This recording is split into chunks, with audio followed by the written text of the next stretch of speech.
Hablar de Balsamaragua, de Jaramillo, es hablar de una epopeya de mar.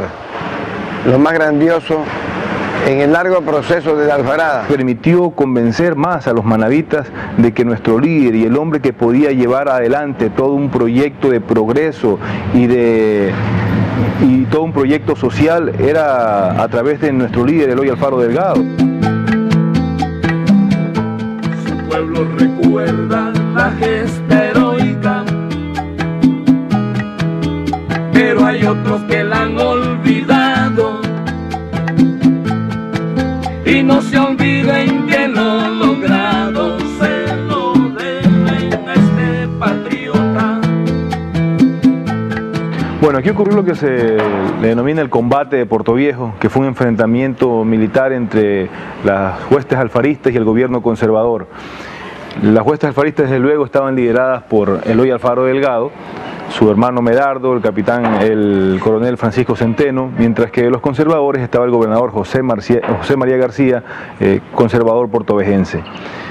En este combate, Alfaro acampa en lo que actualmente es el Parque Cayambe. Él mismo narra de que acampó en un terreno desmontado de 2 cuadras aproximadamente, que se ubicaba entre el cementerio y la primera fila de casas de la ciudad.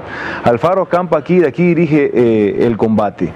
Los conservadores ya estaban huyendo, pero debido a una actitud muy heroica y valerosa del gobernador José María García, quien en mangas de camisa toma una carabina en sus manos y él sale al encuentro de los liberales, disparando, exponiendo su cuerpo, exponiendo su vida. Entonces, ante este ejemplo, los conservadores obviamente ya tuvieron mucha vergüenza de huir cuando su principal estaba enfrentando a los alfaristas. Entonces todos sus soldados le siguen el juego y con esto logran remontar y de una derrota pasan a una victoria. Los liberales estaban conformados por gente sin experiencia, no eran veteranos de combate, se hizo todo un caos. Muchos de los soldados alfaristas se encontraban en diferentes casas combatiendo, porque aquí se dio un combate de casa en casa. Muchos fueron tomados prisioneros por esta razón, porque ellos no se dieron cuenta en qué momento el ejército liberal, o los hombres liberales, eran 400, tuvieron que retirarse.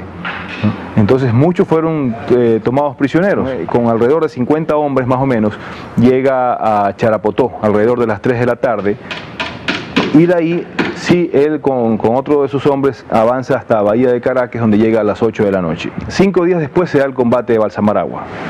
Lo importante es que estamos en los escenarios mismos del famoso combate, donde juegan un papel importante varios protagonistas. De un lado el gobierno, con sus barcos, con su gente, y de otro lado el buque, que era importante para la época, tenía una velocidad más o menos considerable, y cuyos actores son los esmeraldeños, porque ellos ponen a funcionar el machete Collins, hacen la toma del buque gobernista y hay una masacre, un baño de sangre.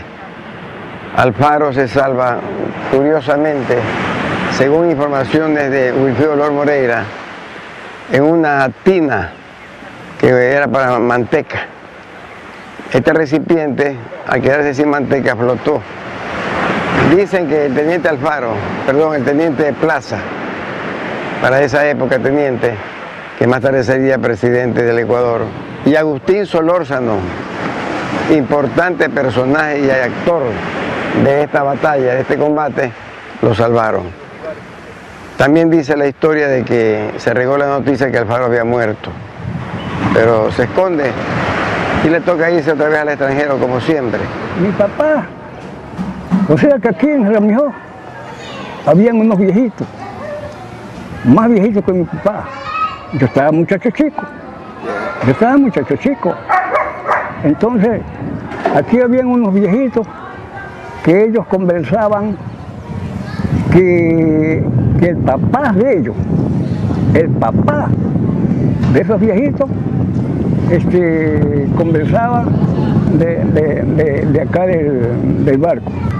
Dice que lo vieron, esos viejitos lo vieron al presidente cuando se varó el barco, se vino a pie por ahí, de allá. Se vino a pie y llegó aquí donde está la columna. Ahí se sentó a descansar todo mojadito, sudadito. y después de ahí se vino a pie por ahí a Montecristi, creo. Sí. Bueno, el buque Alajuela se encuentra más o menos construidos en los años 1874. O sea, la última referencia fue en Chile. Era un buque comercial que se lo encuentra luego en Costa Rica y lo compra posteriormente Eloy Alfaro. Lo acoraza porque les decía a ustedes que es un barco de madera que luego le pone una coraza de metal como para blindarlo y pone cañones en la cubierta, baja las cubiertas, un poco más, saca todo lo que no sirve dentro del barco y lo transforma en una embarcación de guerra.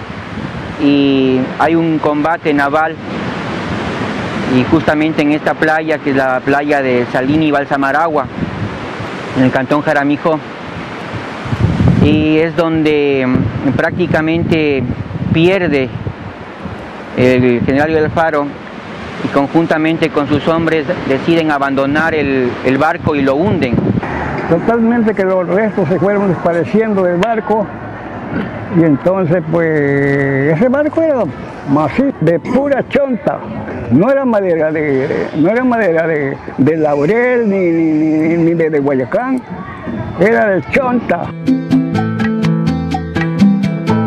Su pueblo recuerda la gesta heroica, pero hay otros que la han olvidado. Y no se olviden que lo logrado se lo deben a este patriota. Un ejemplo latinoamericano porque Alfaro llega al poder con un proyecto político. Esto debe ser entendido y bien claro. Llega al poder con un proyecto político. Él viene con el laicismo en las manos. Él viene con la construcción de los ferrocarriles. Él viene con el acceso de la mujer a la función pública. Realmente es un proyecto que lo puso en práctica. De todas maneras, en el paso del tiempo, y si ponemos nosotros los lentes de un crítico, decimos que esta fue una revolución frustrada que se quedó en la mitad del camino. Toca a los jóvenes de ahora, de este país, terminar esa revolución. Estos eventos, que si bien es cierto fueron derrotas para el general Alfaro, son los que permitieron ir consolidando el liderazgo de nuestro militar manabita aquí en Manabí.